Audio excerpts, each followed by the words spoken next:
BNP থেকে মনোনয়ন পেয়ে জামাতকে প্রকাশ্যে ভয়ঙ্কর হুঁশিয়ারি দিলেন খালেদা জিয়ার গৃহকর্মী ফাতেমা।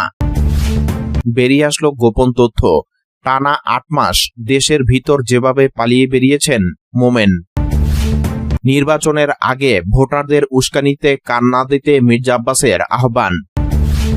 বিএনপি ১৩ নেতার বহিষ্কারাদেশ প্রত্যাহার, দলীয় পদে পুনর্বহাল। এতক্ষণে শুনছিলেন সংবাদ শিরোনাম, এবার বিস্তারিত। রাজনৈতিক অঙ্গনে নতুন করে আলোড়ন সৃষ্টি করেছে একটি অভূতপূর্ব ঘটনা। সদ্য প্রয়াত বিএনপি চেয়ারপারসন বেগম খালেদা জিয়ার দীর্ঘদিনের বিশ্বস্ত গৃহকর্মী ফাতেমা বেগমকে বিএনপি থেকে আসন্ন নির্বাচনে একটি গুরুত্বপূর্ণ আসনে মনোনয়ন দেওয়া হয়েছে বলে সোশ্যাল মিডিয়া ও অনলাইন প্ল্যাটফর্মে ছড়িয়ে পড়া খবরে দাবি করা হচ্ছে। এই মনোনয়নের পর ফাতেমা বেগম প্রকাশ্যে বাংলাদেশ জামাত ইসলামের আমির ডক্টর শফিকুর রহমানকে উদ্দেশ্য করে কঠোর হুঁশিয়ারি উচ্চারণ করেছেন বলে অভিযোগ উঠেছে। সূত্রমতে ফাতেমা বেগম গতকাল সন্ধ্যায় রাজধানীর একটি জনসমাবেশে বলেন, দেশনেত্রী বেগম খালেদা জিয়ার আদর্শ ও ত্যাগের পথে আমি চলব। যারা তার স্মৃতিকে অপমান করবে বা বিএনপির ঐক্যকে ভাঙার চেষ্টা করবে তাদের ছাড় দেওয়া হবে না। ডক্টর শফিকুর রহমান সাহেব, আপনার দল যদি বিএনপির সঙ্গে খেলতে চায় তাহলে সাবধান। খালেদা জিয়ার আত্মা আমার সঙ্গে আছে। এই মাটিতে তার স্বপ্নের বাংলাদেশ গড়তে যারা বাধা দিবে তাদের জন্য ভয়ঙ্কর পরিণতি অপেক্ষা করছে। এই বক্তব্যের পর রাজনৈতিক মহলে মিশ্র প্রতিক্রিয়া দেখা গেছে। বিএনপির একাধিক নেতাকর্মী এটিকে ফাতেমা বেগমের ব্যক্তিগত আবেগের প্রকাশ হিসেবেই দেখছেন। তারা বলছেন, খালেদা জিয়ার মৃত্যুর পর ফাতেমা বেগমকে দলের পক্ষ থেকে বিশেষ সম্মান ও দায়িত্ব দেওয়া হয়েছে। তারেক রহমান তাকে পরিবারের সদস্য হিসেবে গ্রহণ করেছেন বলে খবর রয়েছে। এমনকি কিছু সূত্রে দাবি করা হচ্ছে যে ফাতেমা বেগমকে একটি আসনে মনোনয়ন দেওয়ার সিদ্ধান্ত নেওয়া হয়েছে তার প্রতি খালেদা জিয়ার প্রতি অটুট আনুগত্যের স্বীকৃতি স্বরূপ। অন্যদিকে জামাত ইসলামের নেতৃত্ব এই হুঁশিয়ারিকে অপ্রত্যাশিত ও অযৌক্তিক বলে উড়িয়ে দিয়েছে।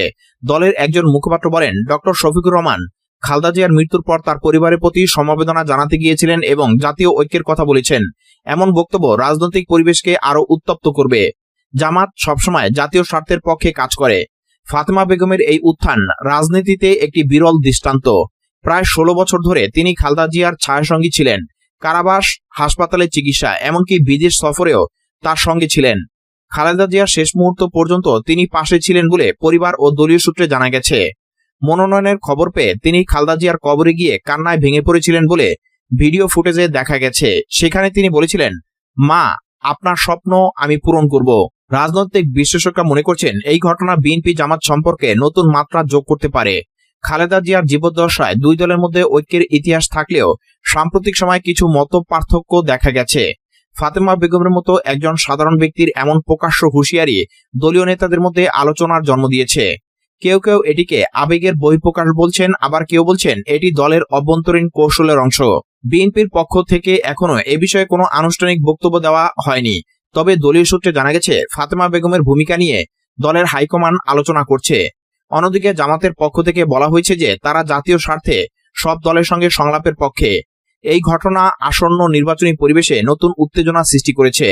সাধারণ মানুষের মধ্যে ফাতেমা বেগমকে নিয়ে সহানুভূতি বাড়ছে, কারণ তিনি একজন গৃহকর্মী থেকে রাজনৈতিক মঞ্চে উঠে এসেছেন। তবে এর ফলে বিএনপি জামাতের মধ্যে সম্পর্ক কি দিকে যাবে তা সময় বলে দিবে। ফাতেমা বেগমের এই প্রকাশ্য হুঁশিয়ারি রাজনৈতিক অঙ্গনে এক অভিনব মোড় এনেছে। একজন সাধারণ গৃহকর্মী থেকে বিএনপির মনোনয়নপ্রাপ্ত প্রার্থী হয়ে ওঠার পথে তার আবেগময় বক্তব্য খালেদা জিয়ার প্রতি অটুট ভক্তি ও দলের প্রতি দায়বদ্ধতার প্রতীক হয়ে উঠেছে। এই ঘটনা বিএনপি জামাত সম্পর্কের ভবিষ্যৎ নিয়ে নতুন প্রশ্ন তুলেছে। রাজনীতিতে আবেগ ও কৌশলের মিছিলে ফাতেমা বেগমের উত্থান সাধারণ মানুষের মনে সহানুভূতি জাগালেও এর ফলাফল নির্ভর করবে দলীয় নেতৃত্বের সিদ্ধান্ত ও জনমতের উপর। সময় বলবে এই হুঁশিয়ারি কি ঐক্যের পথে বাধা না নতুন সংঘাতের সূচনা। শেখ হাসিনার ভুল সিদ্ধান্ত, চরম দাম্ভিকতা এবং ক্ষমতালোভী স্বৈরশাসনের কারণে আওয়ামী লীগ ধ্বংসের মুখে। তার কর্মের কারণে ২০২৪ সালের ৫ আগস্ট গণঅভ্যুত্থানের মুখে দেশ ছেড়ে ভারতে পালাতে বাধ্য হন তিনি। পরে আওয়ামী লীগের অনেক নেতাকর্মী দেশ ছেড়ে পালিয়ে গেছেন। পালাতে গিয়ে সীমান্তে ধরাও পড়েছেন কেউ কেউ।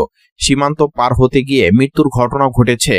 পলাতক নেতাদের মধ্যে একজন হলেন সাবেক পররাষ্ট্রমন্ত্রী ও সিলেট ১ আসনের এমপি ডক্টর এ কে আব্দুল মোমেন। গণঅভ্যুত্থানের সময় দেশেই ছিলেন তিনি। আওয়ামী লীগের মন্ত্রী এমপিদের মতো তিনিও আত্মগোপনে চলে যান। যুক্তরাষ্ট্রে থাকা এক বাংলাদেশি সাংবাদিকের সঙ্গে তিনি ভার্চুয়াল মিডিয়ায় কথা বলার সময় এই সাবেক মন্ত্রী এসব কথা বলেন। তার সাক্ষাৎকার প্রকাশ করেছে দৈনিক মানবজমিন। আব্দুল মোমিন বলেন, দেশের ভিতরে পালিয়েছিলেন ৮ মাস। ধরা পড়ার ভয়ে একাধিকবার বাসা বদল করেছেন। মোবাইল ফোনে সিম বদলিয়েছেন 6 বার। চেহারাও এসেছে আমূল পরিবর্তন। রেখেছেন দাড়ি। এখন তিনি যুক্তরাষ্ট্রে আছেন। 1 বছরে অধিক সময় তিনি অন্তরালে ছিলেন, খোঁজখবর কেউ জানতেন না। সাক্ষাৎকারে মোমেন জানান, গণঅভ্যুত্থানের পূর্ববর্তী সময়ে তিনি আমেরিকাতেই ছিলেন।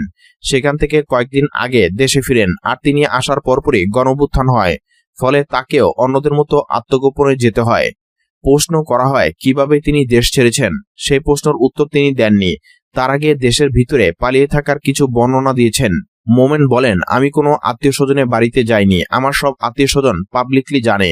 আমি অন্যান্য লোকের যেমন রেন্ট হাউসের বাড়িতে ছিলাম, এটা আমার খুব কাজে দিয়েছে। এক বাসার মালিকের সঙ্গে দেখা হয়েছিল। সেই মালিককে আমি জিজ্ঞেস করলাম, আপনার এগুলো তো সুন্দর। ওনাকে আমি আগে চিনতাম। উনি এসে বললেন, আমরা গার্মেন্টস ব্যবসায়ী, হোটেলে আমাদের বায়ারকে রাখি না, বাসায় রাখি। এজন্য বাসা সুন্দর করে রাখি। যে কোনো ধরনের উস্কানিতে কান না দেওয়ার জন্য ভোটারদের প্রতি আহ্বান জানিয়েছেন বিএনপির স্থায়ী কমিটির সদস্য এবং ঢাকা ৮ আসনে দলটির মনোনীত প্রার্থী মির্জা আব্বাস। বুধবার রাজধানীর নয়াপল্টন এলাকায় সাধারণ মানুষের সঙ্গে শুভেচ্ছা বিনিময়কালে তিনি এসব কথা বলেন।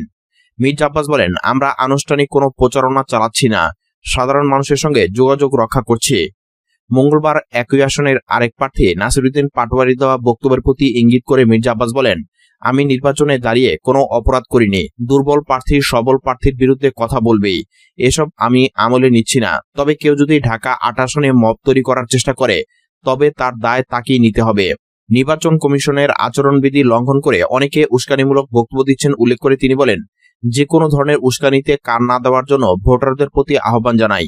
তিনি আরো বলেন, আমার এলাকার ভোটারদের প্রতি আহ্বান, নিজেদের যে কোনো উস্কানিমূলক বার্তা থেকে দূরে রাখুন। আমাদের নেতাকর্মীরা সতর্ক আছে, তারা অত্যন্ত সুশৃঙ্খল ও শান্ত, কোনো প্ররোচনায় পা দিবে না। তবে নির্বাচন কমিশনকে এসব বিষয়ে খেয়াল রাখার আহ্বান জানাই। এলাকার আইন শৃঙ্খলা পরিস্থিতি নিয়ে উদ্বেগ প্রকাশ করে বিএনপির এই জ্যেষ্ঠ নেতা বলেন, পরিস্থিতি যেন আরো খারাপ হয় সেজন্য কিছু প্রার্থী উস্কানিমূলক কথা বলেছেন। তারা চাচ্ছেন কোনো একটা ঘটনা ঘটুক এবং আচরণবিধি লঙ্ঘন করা হচ্ছে। দলীয় শৃঙ্খলা ভঙ্গের অভিযোগে বহিষ্কৃত বিএনপির 13 নেতাকে পুনরায় দলে ফিরিয়ে নেওয়া হয়েছে। তাদের প্রাথমিক সদস্য পদ সহ সব পর্যায়ে সাংগঠনিক পদ ফেরত দেওয়ার সিদ্ধান্ত নিয়েছে দলীয় হাইকমান্ড। বুধবার বিএনপির সিনিয়র যুগ্ম মহাসচিব অ্যাডভোকেট রুহুল কবির রিজভী সই করা এক বিজ্ঞপ্তিতে এই তথ্য জানানো হয়। বিজ্ঞপ্তিতে বলা হয়, সংশ্লিষ্ট নেতাদের আবেদনের পর দলীয় নেতৃত্ব বিষয়টি পর্যালোচনা করে বহিষ্কারাদেশ প্রত্যাহারের সিদ্ধান্ত নেয়। এর ফলে তারা আবারও আনুষ্ঠানিকভাবে বিএনপির রাজনৈতিক কার্যক্রমে অংশ নিতে পারবেন। পুনর্বহাল হওয়া নেতাদের মধ্যে রয়েছেন মেহেরপুর জেলা বিএনপির সাবেক সাংগঠনিক সম্পাদক জুলফিকার আলী ভুট্টো। দলীয় সূত্র জানিয়েছে, সাংগঠনিক কাঠামো আরও শক্তিশালী করতে এবং তৃণমূল পর্যায়ে সক্রিয়তা বাড়াতে এই সিদ্ধান্ত নেওয়া হয়েছে। আবেদনকারীদের দলীয় আনুগত্য ও কর্মকাণ্ড যাচাই করে কেন্দ্রীয় নেতৃত্ব চূড়ান্ত অনুমোদন দিয়েছে। দলীয় নীতি ও আদর্শ অনুসরণ করে সবাইকে নিয়ে কাজ করার আহ্বান জানানো হয়েছে পুনর্বহাল হওয়া নেতাদের প্রতি।